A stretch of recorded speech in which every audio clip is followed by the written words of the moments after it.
ഈശോയിൽ സ്നേഹമുള്ളവരെ, കഴിഞ്ഞ കുറേ മാസങ്ങളായി പരിശുദ്ധ കുർബാനയെക്കുറിച്ചുള്ള ക്ലാസ്സുകളിലൂടെ നമ്മൾ കടന്നു പോവുകയായിരുന്നു. കുറേ എപ്പിസോഡുകളായി നമ്മളത് കേട്ടുകൊണ്ടിരിക്കുകയുമായിരുന്നു. അതിൻ്റെ പ്രായോഗികമായ തലത്തിലേക്ക് ഇനിയുള്ള കാലം കടക്കാം എന്ന് ഞാൻ കരുതുകയാണ്. പരിശുദ്ധ കുർബാനയിലെ പ്രാർത്ഥനകളും അവയുടെ ബൈബിൾ പശ്ചാത്തലവും മനസ്സിലാക്കിയാൽ കുറേ കൂടെ അർത്ഥവത്തായി ബലിയർപ്പിക്കുവാനും ബലിയുടെ അനുഭവം ഉണ്ടാകുവാനും കാരണമാകും എന്ന തിരിച്ചറിവാണ് പരിശുദ്ധ കുർബാനയുടെ ടെക്സ്റ്റുകളിലൂടെ കടന്നു പോകാനും അതിൻ്റെ ബൈബിൾ പശ്ചാത്തലം പറയാനും ഞാൻ ആഗ്രഹിക്കുന്നത്. നമുക്കെല്ലാവർക്കും അറിയാവുന്നതുപോലെ വിശ്വാസത്തിൻ്റെ പ്രാർത്ഥനാ രൂപമാണ് ആരാധനക്രമം. പറഞ്ഞ്, വിശ്വാസത്തിൻ്റെ പ്രാർത്ഥനാ രൂപമാണ് ആരാധനക്രമം എന്ന് പറഞ്ഞാൽ നാം എന്ത് വിശ്വസിക്കുന്നുവോ അതാണ് നമ്മൾ പ്രാർത്ഥിക്കുന്നത്. നമ്മൾ എന്താ വിശ്വസിക്കുന്നത് അതാണ് നമ്മൾ പ്രാർത്ഥിക്കുന്നത്. അപ്പോൾ അങ്ങനെ വരുമ്പോൾ നമ്മുടെ പ്രാർത്ഥനകൾ നമ്മുടെ വിശ്വാസത്തിൻ്റെ പ്രഘോഷണമായി മാറുന്നു. അത് ആഴമായി പഠിക്കാതെ ശ്രദ്ധിക്കാതെ ചൊല്ലിയാൽ അത് വെറും അധര വ്യായാമമായി പോകും. പക്ഷേ അർത്ഥമറിഞ്ഞ് പ്രാർത്ഥിക്കുമ്പോൾ അത് നമ്മുടെ വിശ്വാസത്തിൻ്റെ പ്രഘോഷണമായി മാറും. നമ്മൾ എന്ത് വിശ്വസിക്കുന്നുവോ അതാണ് നമ്മൾ പ്രാർത്ഥിക്കുന്നത് എന്ന് ഞാൻ സൂചിപ്പിക്കുമ്പോൾ, നമ്മുടെ വിശ്വാസ പ്രമാണത്തിൽ സർവശക്തനും പിതാവുമായ ഏക ദൈവത്തിൽ ഞാൻ വിശ്വസിക്കുന്നു എന്ന് പ്രാർത്ഥിക്കുന്നു. എങ്ങനെയാണ് പ്രാർത്ഥിക്കുന്നത്? സർവശക്തനും പിതാവുമായ ഏക ദൈവത്തിൽ ഞാൻ വിശ്വസിക്കുന്നു. അപ്പം ഞാൻ ആരെയാണ് വിശ്വസിക്കുന്നത്? സർവശക്തനായ ദൈവത്തെയാണ്, പിതാവായ ദൈവത്തെയാണ്, ഏക ദൈവത്തെയാണ്. അങ്ങനെ അർത്ഥം അറിഞ്ഞ് നമ്മൾ പ്രാർത്ഥിക്കണമെന്നാണ് ഞാൻ ഈ സൂചിപ്പിക്കുന്നതിൻ്റെ പ്രധാനപ്പെട്ട കാര്യം. അപ്പം അങ്ങനെയെങ്കിൽ എന്ത് വിശ്വസിക്കുന്നുവോ അതാണ് പ്രാർത്ഥിക്കുന്നത്. ഇപ്പോൾ ദൈവത്തിൻ്റെ കൃപയാൽ സഭാപിതാക്കന്മാരിലൂടെ അതിശ്രേഷ്ഠമായ ഒരാരാധനക്രമം നമുക്ക് ലഭിച്ചിട്ടുണ്ട്. നൂറ്റാണ്ടുകളിലൂടെ രൂപപ്പെട്ടു വന്ന അതിശ്രേഷ്ഠമായ ആരാധനക്രമം നമുക്കുണ്ട്. ആ ആരാധനക്രമത്തിൽ പങ്കെടുക്കുമ്പോൾ നമ്മൾ ചെയ്യേണ്ടത്, ഞാൻ എന്താണോ പ്രാർത്ഥിക്കുന്നത് അത് ഞാൻ വിശ്വസിക്കണം. ആദ്യം പറഞ്ഞത് എന്താണ്?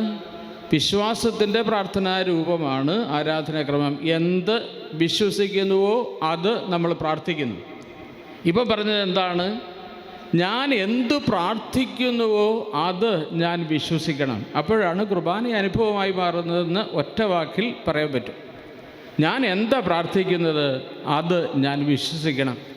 അപ്പോൾ നമ്മുടെ മനോഹരമായ ആരാധനാക്രമത്തിലെ പ്രാർത്ഥനകൾ വിശ്വാസത്തോടെ, അനുഗുണ മനോഭാവങ്ങളെക്കുറിച്ച് കഴിഞ്ഞ ക്ലാസ്സുകളിൽ പറഞ്ഞപ്പോൾ അതിൽ ഉറച്ച വിശ്വാസത്തെക്കുറിച്ച് ഞാൻ സൂചിപ്പിച്ചിരുന്നു. അപ്പോൾ അതുകൊണ്ടാണ് യഥാർത്ഥ വിശ്വാസത്തോടെ പ്രാർത്ഥനകൾ ഏറ്റുചൊല്ലുക. അപ്പോൾ കുർബാനയുടെ ആഴങ്ങളിലേക്ക് നമുക്ക് കടന്നു വരാനായിട്ട് സാധിക്കും. ശ്രേഷ്ഠമായ ഈ ആരാധനാക്രമം എന്തിനു വേണ്ടിയുള്ളതാണ് എന്ന് നമ്മൾ മനസ്സിലാക്കിയിട്ടുണ്ട്. അത് നമ്മുടെ രക്ഷയ്ക്കും നവീകരണത്തിനും ആത്മീയ വളർച്ചയ്ക്കും കടങ്ങളുടെ പൊറുതിക്കും പാപങ്ങളുടെ മോചനത്തിനും മരിച്ചവരുടെ ഉയർപ്പിലുള്ള വലിയ പ്രത്യാശയ്ക്കും സ്വർഗത്തിൽ മാലാഖമാരോടും വിശുദ്ധരോടും കൂടെ ത്രിത്വൈക ദൈവത്തിൽ നിത്യമായ ജീവിതത്തിനും വേണ്ടിയാണ് ഓരോ ബലിയും. കുറേ കാര്യങ്ങൾ നമുക്കതിലൂടെ ലഭിക്കുന്നത്. അതുകൊണ്ടാണ് പരിശുദ്ധ കുർബാനയിലൂടെ നമുക്ക് ലഭിക്കുന്ന അനുഗ്രഹങ്ങളെക്കുറിച്ചും അത് ഏറ്റവും നന്നായി അർപ്പിക്കുന്നതിന് വേണ്ടി നമ്മൾ മനസ്സിൽ കൊണ്ടു നടക്കേണ്ട അനുഗുണ മനോഭാവങ്ങളെക്കുറിച്ചൊക്കെ നേരത്തെ സൂചിപ്പിക്കാനിടയായത്. അതിൻ്റെ ഒരു കാമ്പ് ഞാനിവിടെ സൂചിപ്പിക്കുകയാണ് ചെയ്തത്. ഇത് നമ്മുടെ രക്ഷയ്ക്കും നമ്മുടെ നവീകരണത്തിനും വേണ്ടിയുള്ളതാണ്. മനുഷ്യവംശത്തിൻ്റെ നവീകരണത്തിനും രക്ഷയ്ക്കും വേണ്ടിയുള്ളതാണ് പരിശുദ്ധമായ ബലി. ഈശോയുടെ കാൽവരി ബലി എന്തിനു വേണ്ടിയായിരുന്നു? അതുതന്നെയാണ് പരിശുദ്ധ കുർബാനയുടെ ലക്ഷ്യം. വേറൊരു ലക്ഷ്യമില്ല. അതാണ് മനുഷ്യവംശത്തിൻ്റെ നവീകരണത്തിനും രക്ഷയ്ക്കും വേണ്ടിയുള്ള ബലി. നേരത്തെ ഞാൻ സൂചിപ്പിച്ചിട്ടുണ്ട്, മനുഷ്യവംശത്തിൻ്റെ നവീകരണത്തിനും രക്ഷയ്ക്കും വേണ്ടിയുള്ള കാൽവരി ബലിയിൽ ഞാൻ പങ്കെടുക്കുമ്പോൾ അത് എൻ്റെ രക്ഷയ്ക്കും എൻ്റെ നവീകരണത്തിനും കാരണമാകുന്നില്ലെങ്കിൽ ഞാൻ പങ്കെടുത്ത ആ ബലി എനിക്ക് നിരർത്ഥകമായി പോകുന്നു. അങ്ങനെ ഒരുപാട് നിരർത്ഥകമായി ബലിയർപ്പണങ്ങളിൽ പങ്കുചേർന്നതിൻ്റെ പശ്ചാത്തലത്തിൽ ഓരോ ബലിയും എൻ്റെ ജീവിതത്തെ നവീകരിക്കാനും രക്ഷിക്കാനും വേണ്ടിയുള്ളതായി മാറണമെങ്കിൽ ചെയ്യേണ്ട ഏറ്റവും പ്രധാനപ്പെട്ട കാര്യം, നീ എന്ത് പ്രാർത്ഥിക്കുന്നുവോ അത് വിശ്വസിക്കുക എന്നുള്ളതാണ്. ഇതാണ് ഞാൻ ഇന്ന് പറയാൻ ആഗ്രഹിക്കുന്ന ഏറ്റവും പ്രധാനപ്പെട്ട കാര്യം. അങ്ങനെ നമ്മൾ ചെയ്യുമ്പോഴാണ് പരിശുദ്ധ കുർബാനയുടെ ആഴമായ ഫലം നമുക്ക് ഉണ്ടാകുന്നത്. നമ്മുടെ നവീകരണം ഉണ്ടാകുന്നു, നമ്മുടെ രക്ഷ സാധ്യമാകുന്നു, ആത്മീയ വളർച്ചയ്ക്ക് ഇത് കാരണമായി തീരുന്നു. കടങ്ങളുടെ പൊറുതിയും പാപങ്ങളുടെ മോചനത്തിനും മരിച്ചവരുടെ ഉയർപ്പിലുള്ള വലിയ പ്രത്യാശയ്ക്കും സ്വർഗരാജ്യത്തിൽ മാലാഖമാരോടും വിശുദ്ധരോടും കൂടെ പ്രത്യേക ദൈവത്തിൽ നിത്യസൗഭാഗ്യം അനുഭവിക്കുന്നതിനും ഓരോ ബലിയും എനിക്ക് കാരണമായി തീരും. അങ്ങനെയെങ്കിൽ പരിശുദ്ധ കുർബാനയെക്കുറിച്ചുള്ള ചിന്തകൾ പരിശുദ്ധ ബൈബിളിൻ്റെ താളുകളിൽ ആദ്യവസാനം പ്രഘോഷിക്കുന്ന ദൈവത്തിൻ്റെ രക്ഷാകര പദ്ധതിയാണ് എന്ന് നമ്മൾ മനസ്സിലാക്കേണ്ടതായിട്ടുണ്ട്.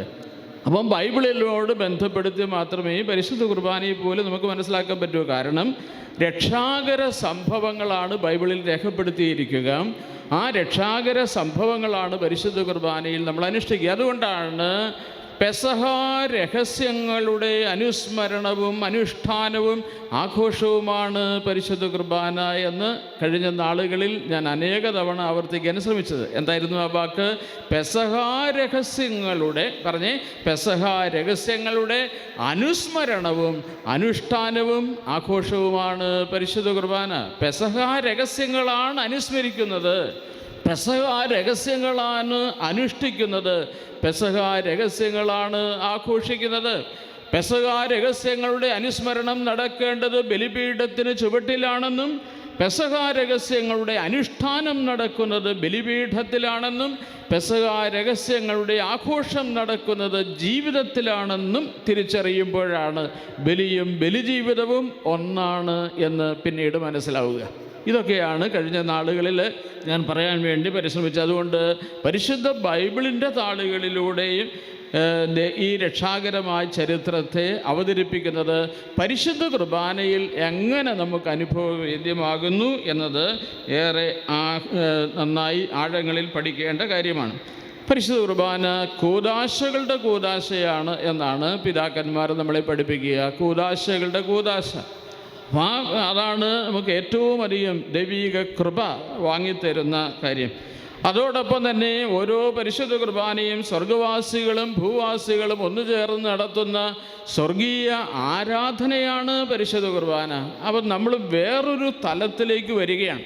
കുർബാനയുടെ ലോകത്തേക്ക് എത്തുക എന്ന് പറഞ്ഞാൽ മാലാഖമാരുടെ ലോകത്തേക്ക് എത്തുകയാണ്. അപ്പോൾ ഭൂമിയിൽ ആയിരുന്നു കൊണ്ട് ദൈവത്തെ മാലാഖമാരോട് ചേർന്ന് പ്രകീർത്തിക്കുകയാണ്, ദൈവത്തെ ആരാധിക്കുകയാണ് പരിശുദ്ധ കുർബാനയിൽ.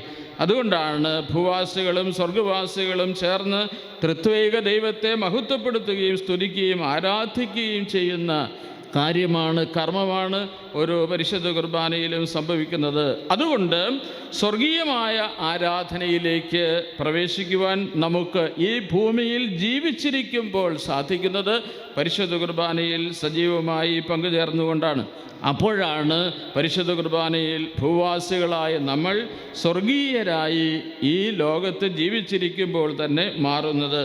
ബലിയർപ്പണ വേളയിൽ ദൃശ്യമായ ഒരു ലോകവും അദൃശ്യമായ ഒരു ലോകവും തമ്മിൽ സന്ധിക്കുകയാണ്. ഭൂമിയും സ്വർഗവും തമ്മിൽ സന്ധിക്കുകയാണ് പരിശുദ്ധ കുർബാനയിൽ. അതുകൊണ്ടാണ് വിശുദ്ധരായ പിതാക്കന്മാർ, ജോൺ പോൾ രണ്ടാമൻ മാർപ്പാപ്പയെ പോലെയുള്ളവർ പറയുന്നത്, ലോകത്തിലെ ഏത് ബലിപീഠത്തിനരികിൽ നിന്നുകൊണ്ട് നീ ബലിയർപ്പിക്കുമ്പോഴും നീ നിൽക്കുന്നത് ഈശോയുടെ കാൽവരിയിലെ കുരിശിൻ്റെ ചുവട്ടിലാണ്. നമ്മുടെ ഇടവ പള്ളിയിൽ നിന്നാലും ഈ ധ്യാന മന്ദിരത്തിലെ ബലിപീഠത്തിനരികിൽ നിന്നാലും ലോകത്തിൻ്റെ ഏത് ഭാഗത്തുള്ള ബലിപീഠത്തിനരികിൽ നിന്ന് നീ ബലിയർപ്പണത്തിൽ പങ്കുചേരുമ്പോഴും നാം തിരിച്ചറിയണം, നമ്മളെല്ലാവരും നിൽക്കുന്നത് ഒരേ സ്ഥലത്താണ്. കാൽവരിയിലെ കുരിശിൻ്റെ ചുവട്ടിലാണ്. കാൽവരിയുടെ കുരിശിൻ്റെ ചുവട്ടിൽ ഒരാൾക്ക് നിർവികാരനായി നിൽക്കാനാവില്ല. കാരണം അവിടെ കേവലം ഒരു അഭിനയമല്ല, അതിനൊക്കെ അപ്പുറത്ത് ദൈവീകമായ പ്രവൃത്തി, ലോകം ഉറ്റുനോക്കുന്ന, രക്ഷയ്ക്ക് വേണ്ടി നോക്കിയിരിക്കുന്ന അത്ര പ്രധാനപ്പെട്ട ലക്ഷണയുക്തമായ ഒരു യാഗമാണ് അവിടെ നടക്കുന്നത്. മനുഷ്യവംശത്തിൻ്റെ നവീകരണവും വീണ്ടെടുപ്പും സംഭവിച്ചത് ആ കാൽവരിയിലെ ബലിയിലാണ്. അതുകൊണ്ട് സ്ഥലകാല ബോധമുള്ളവരായി ബലിപീഠത്തിനരികിൽ വന്ന് നിൽക്കുമ്പോൾ ക്രിസ്തുവിൻ്റെ കുരിശിൻ്റെ ചുവട്ടിലാണ് നിൽക്കുന്നതെന്ന തികഞ്ഞ അവബോധത്തോടെ ബലിയിൽ പങ്കെടുക്കാൻ തുടങ്ങുമ്പോൾ നമ്മുടെ ബലിയർപ്പണങ്ങൾ കൂടുതൽ സജീവമായി മാറും എന്നതാണ് ഞാൻ സൂചിപ്പിക്കുക. ബലി അർപ്പിക്കുന്നതിന് മുൻപ്, ബലി ആരംഭിക്കുന്നതിന് മുൻപ് തന്നെ നമുക്ക് സ്ഥലകാല ബോധമുള്ളവരാകാം എന്നത് വളരെ പ്രധാനപ്പെട്ടതാണ്. ചന്തസ്ഥലത്ത് നിൽക്കുന്നത് പോലെയല്ല മരിച്ച വീട്ടിൽ നമ്മൾ നിൽക്കുക. കല്യാണ വീട്ടിൽ നിൽക്കുന്നതും മരിച്ച വീട്ടിൽ നിൽക്കുന്നതും തമ്മിൽ വ്യത്യാസമുണ്ട്. ബലിപീഠത്തിനരികിൽ ബലിയർപ്പിക്കാൻ വേണ്ടി നിൽക്കുന്നത് മറ്റേതെങ്കിലും ഒരു സ്ഥലത്ത് നമ്മൾ നിൽക്കുന്നത് പോലെയല്ല. അത് അടിസ്ഥാനപരമായി നമ്മൾ മനസ്സിലാക്കുകയും സ്ഥലകാല ബോധമുള്ളവരായി മാറുകയും ചെയ്യുക. ബലിപീഠത്തിനരികിൽ വരുമ്പോൾ അവസരോചിതമായി നമ്മുടെ ചിന്തകളെയും വാക്കുകളെയും പെരുമാറ്റങ്ങളെയും മനോഭാവങ്ങളെയും എല്ലാം ബലിപീഠത്തോട് നമ്മൾ ചേർത്ത് വെക്കേണ്ടതുണ്ട്. നാം നിൽക്കുന്നത് പരമപരിശുദ്ധനായ ദൈവത്തിൻ്റെ തിരുസാന്നിധ്യത്തിലാണ്. ബലിയർപ്പണം, പരിശുദ്ധ കുർബാന ബലിയാണ്, വിരുന്നാണ്, സാന്നിധ്യമാണ്. നമുക്ക് പിന്നീട് നമ്മൾ ആഴങ്ങളിൽ പഠിക്കാൻ വേണ്ടി ശ്രമിക്കുക. അപ്പം അതുകൊണ്ട് നമ്മൾ നിൽക്കുന്നത് എവിടെയാണ്? പരമപരിശുദ്ധനായ എൻ്റെ ദൈവത്തിൻ്റെ മുൻപിലാണ്. പരമപരിശുദ്ധനായ ഒരു ദൈവത്തിൻ്റെ സാന്നിധ്യം അനുഭവിക്കുന്ന വേളയിൽ അത് അനുഭവിച്ചവരെല്ലാം എന്തുമാത്രം ഭയഭക്തി ബഹുമാന ആദരവോടെയാണ് നിന്നത്. യേശയ്യായിക്കുണ്ടായ ദൈവിക സ്വർഗീയ ദർശനത്തിൽ യേശയ്യ അത്ഭുത സ്തബ്ധനായി വിളിച്ചു പറയുകയാണ്, ഈ സ്ഥലം എത്രയോ പരിശുദ്ധം, ഇത് ദൈവത്തിൻ്റെ ഭവനമല്ലാതെ മറ്റൊന്നുമല്ല.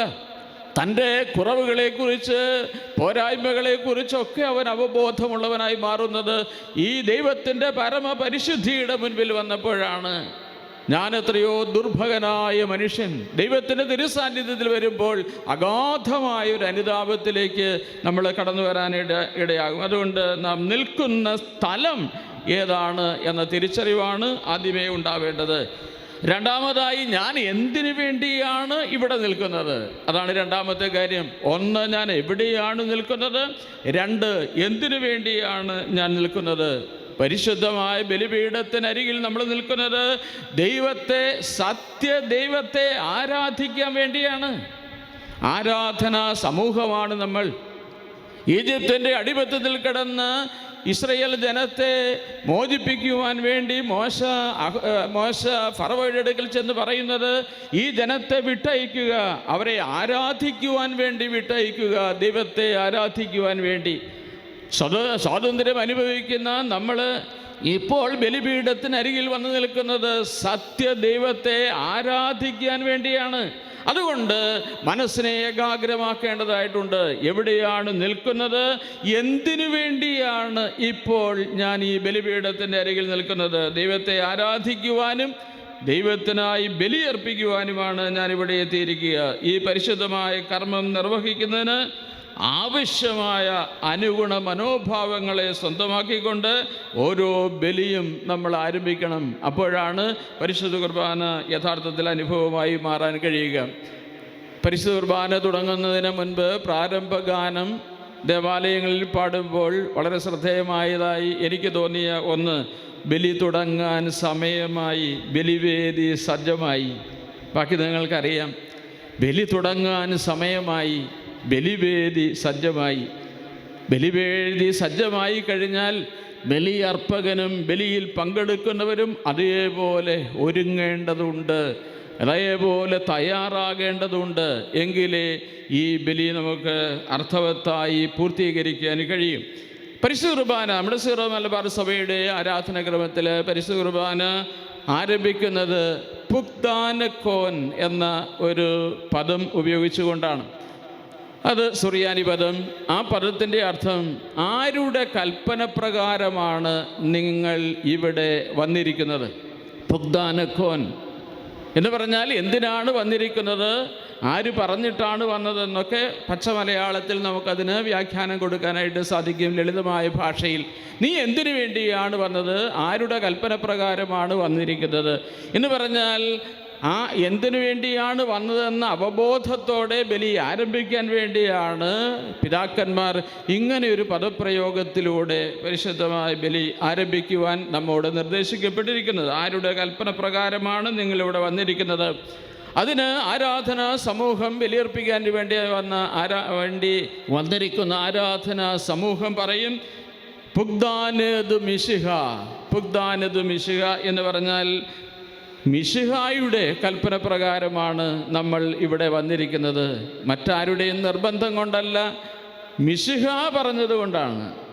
മിശിഹായുടെ കൽപ്പന പ്രകാരമാണ് ഞാൻ ഇവിടെ വന്നിരിക്കുന്നത്. എന്തായിരുന്നു മിശിഹായുടെ കൽപ്പന? അത് നമ്മുടെ മലയാള ഭാഷയിൽ നമ്മളത് പ്രാർത്ഥനകൾ തുടങ്ങുമ്പോൾ അന്ന പെസഹ തിരുനാളിൽ കർത്താവ് അരുളിയ കൽപ്പന പോൽ തിരുനാമത്തിൽ ചേർന്നിടാം, നവമൊരു പീഠം ഒരുക്കിയിടാം. ആരുടെ കൽപ്പന പ്രകാരമാണ്? മിശിഹായുടെ കൽപ്പന പ്രകാരമാണ്. നിങ്ങൾ എൻ്റെ നാമത്തിൽ ഒരുമിച്ച് കൂടുമ്പോൾ നിങ്ങൾ എൻ്റെ ഓർമ്മയ്ക്കായി ഇത് ചെയ്യുവിൻ. അപ്പോൾ അത് മിശിഹായുടെ കൽപ്പനയാണ്. മിശിഹായുടെ കൽപ്പന പ്രകാരമാണ് ഈ ബലിയർപ്പിക്കുവാൻ വേണ്ടി വന്നിരിക്കുന്നത്. ഈ പ്രാർത്ഥന ചൊല്ലുമ്പോൾ നമ്മുടെ മനസ്സിൽ രൂപപ്പെട്ടു വരേണ്ട, തെളിഞ്ഞു വരേണ്ട ഒരു ചിത്രമുണ്ട്.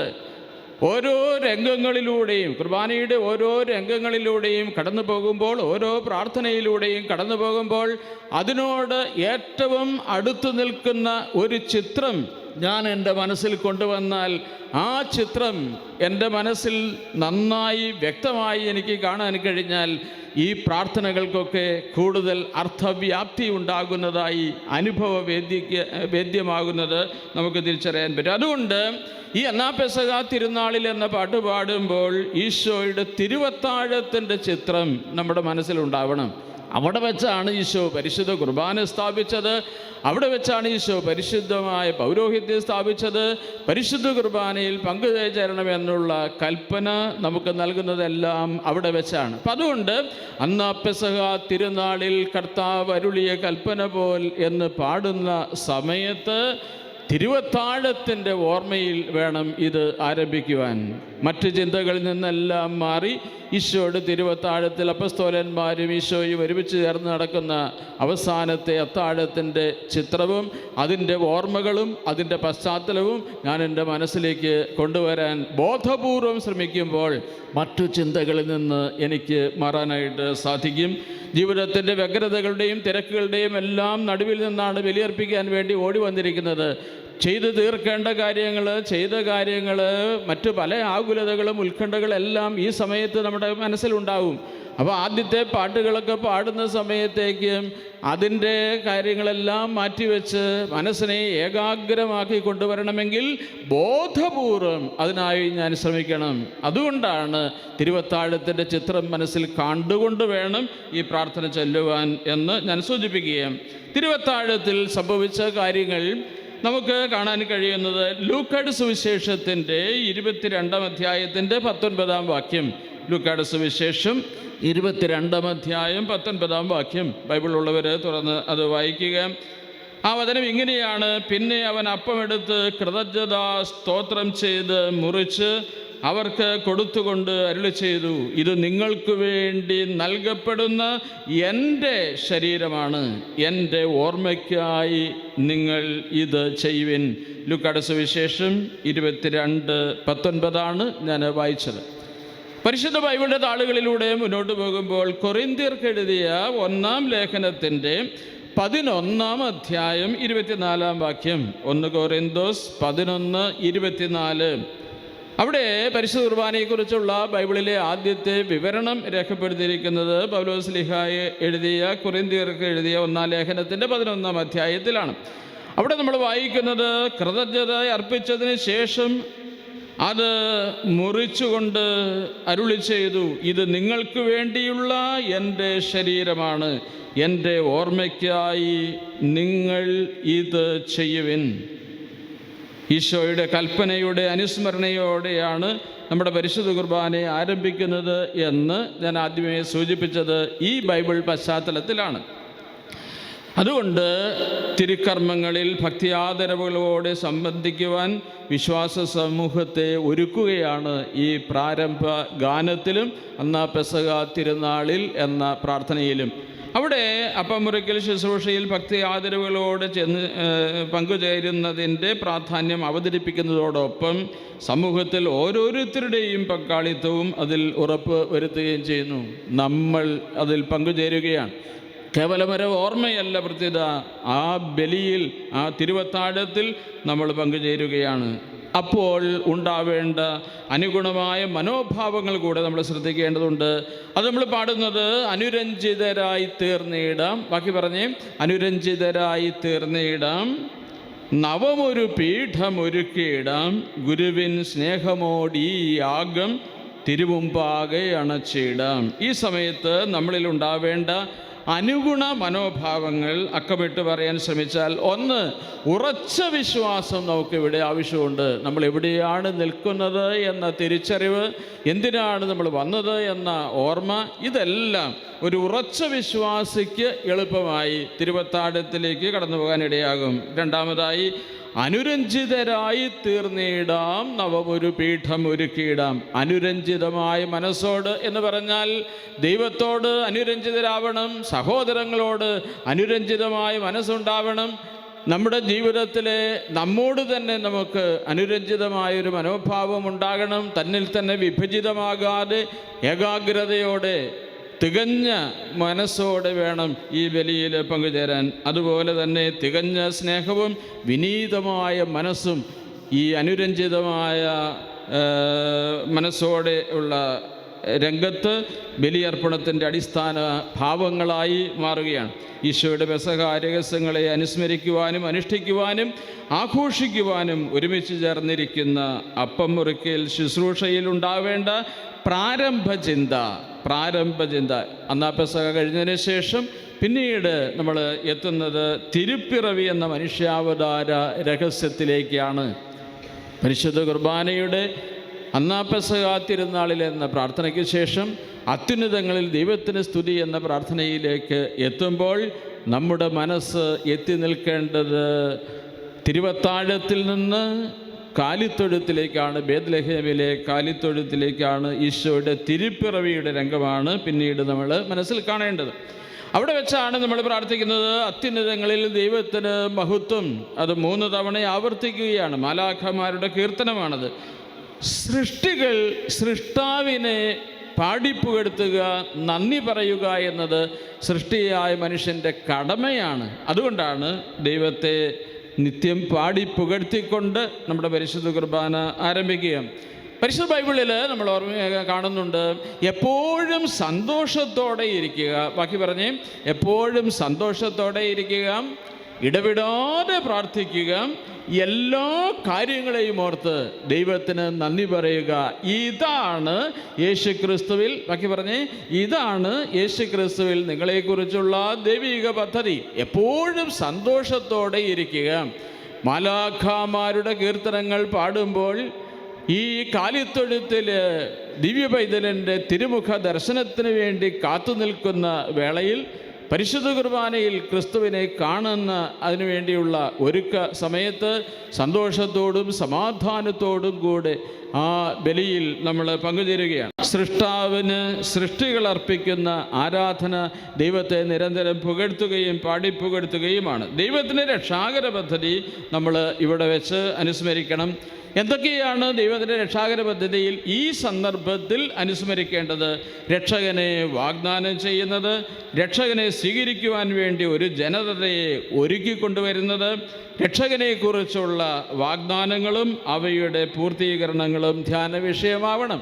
എന്ന് പറഞ്ഞാൽ പറുദീസ മുതൽ ബേത്ലഹേമിലെ